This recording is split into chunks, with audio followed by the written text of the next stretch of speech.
Merci beaucoup.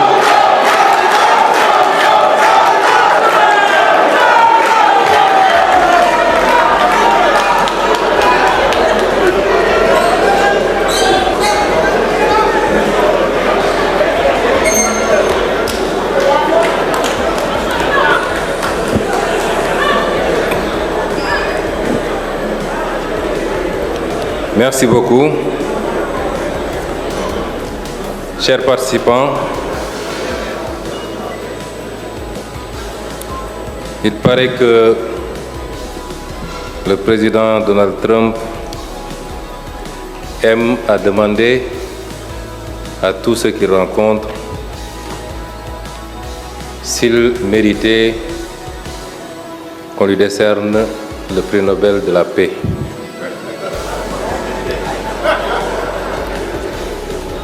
Je pense qu'il n'y a pas à répondre à ces questions.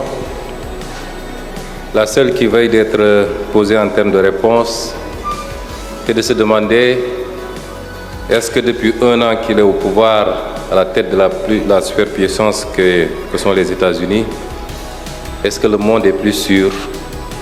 Est-ce que le monde est plus stable? Est-ce que le monde est en paix? Et si la réponse est négative, quelle est sa responsabilité exclusive par rapport à cette déstabilisation du monde qui apparemment est devenu dangereux pour tout le monde, y compris pour lui-même? Imposer la démocratie, M. Boniface l'a rappelé, les logiques internes et nationales ne s'imposent pas de l'extérieur. Enlever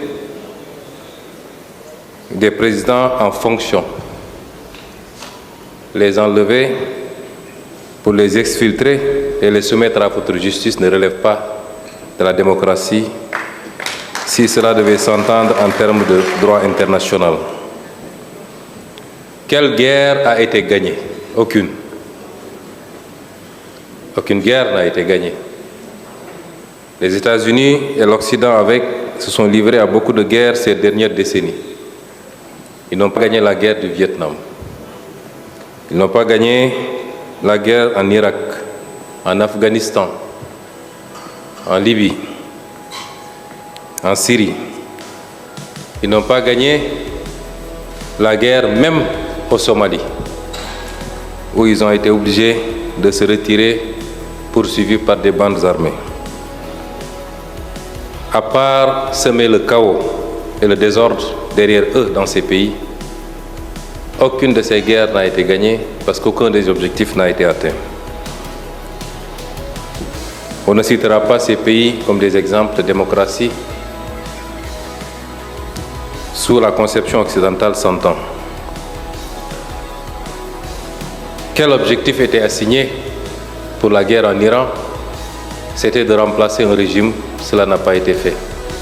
Le même régime est dans sa version la plus radicale, la plus dure, va continuer et les États-Unis sont obligés de discuter et de négocier avec ce régime.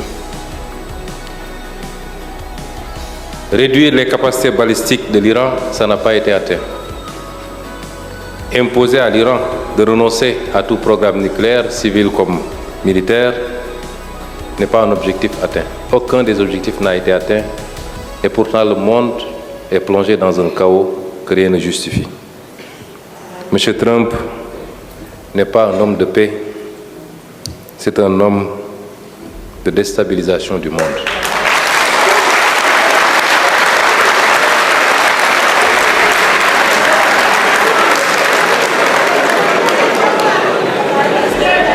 Et à côté de tout ça,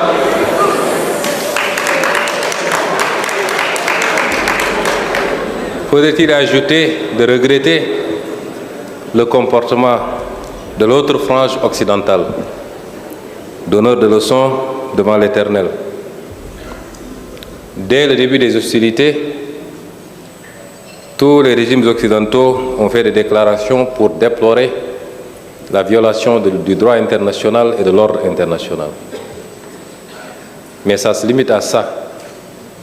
Et pour atténuer et justifier d'ailleurs, se justifier auprès de leur patron, il faut qu'ils ajoutent néanmoins qu'ils se réjouissent que le guide Khamenei ait été exécuté, puisque c'est un dangereux terroriste qui brime son peuple, qu'ils se réjouissent que Nicolás Maduro ait été exfiltré, parce que c'était un dictateur, jouant à un équilibrisme que rien ne justifie.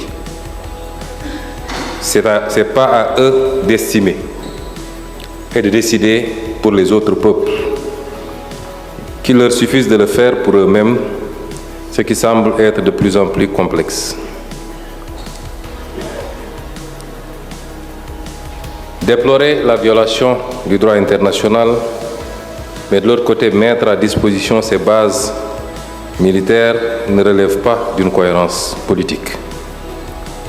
Alors quels enseignements devrons-nous tirer de tout ça? Les répercussions de cette crise, nous devons encore attendre. Elles sont déjà extrêmement impactantes dans le mauvais sens. Peut-être au-delà des questions liées aux hydrocarbures, aux énergies, devrons nous attendre, surtout pour les pays les moins importants que nôtres, à des répercussions sur les produits alimentaires et sur beaucoup d'autres aspects. Mais tout ceci découle de ce qu'il est convenu d'appeler le piège de Thucydide, que certainement le professeur Boniface connaît mieux que nous. Make America Great Again signifie simplement la prise d'une conscience que la seule superpuissance qu'on était en train de perdre du terrain, pour ne pas dire sa première place face à la montée en puissance d'autres blocs, et particulièrement la Chine. La solution n'est pas celle qui est hésitée aujourd'hui par l'Amérique et par le président Trump. Essayer de réaffirmer sa toute-puissance sur sa zone de rayonnement, notamment l'Europe occidentale, une partie de l'Amérique du Sud et le Golfe, essayer de couper les pistes d'approvisionnement pour asphyxier un concurrent au risque de déstabiliser le monde entier n'est pas la solution. Et les États-Unis eux-mêmes n'échapperont pas aux conséquences extrêmement négatives.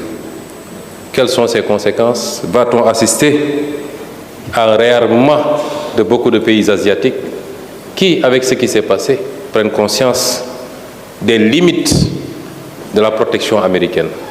Le Japon, qui abrite la plus grande base militaire américaine dans le monde, la Corée du Sud, puisque les pays du Golfe n'ont pas été suffisamment protégés par les États-Unis, en tout cas, qui n'a pas pu faire face aux frappes iraniennes.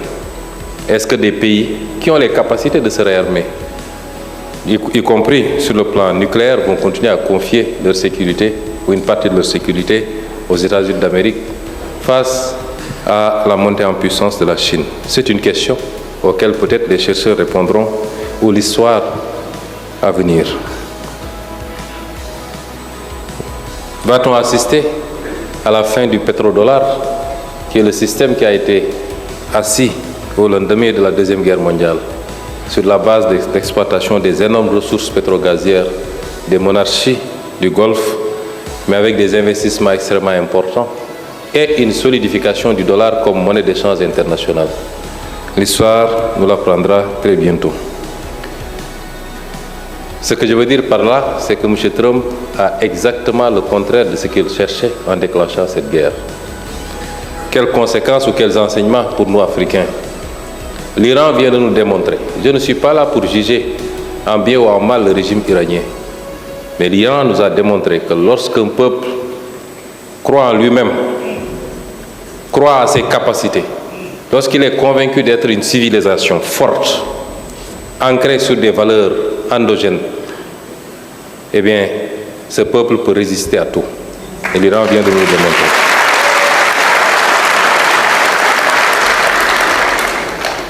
Quel enseignement également pour l'Afrique? J'y reviendrai. Monsieur le Président de l'Assemblée nationale, Monsieur le ministre de la Culture,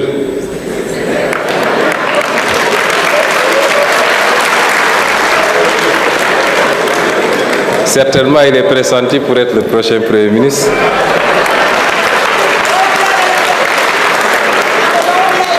Mesdames et Messieurs les membres du gouvernement, honorables députés, Excellences, Mesdames, Messieurs les ambassadeurs, Monsieur le maire de Dakar, Messieurs les membres du comité scientifique, Monsieur le conférencier Pascal Boniface et vos équipes, Mesdames et Messieurs,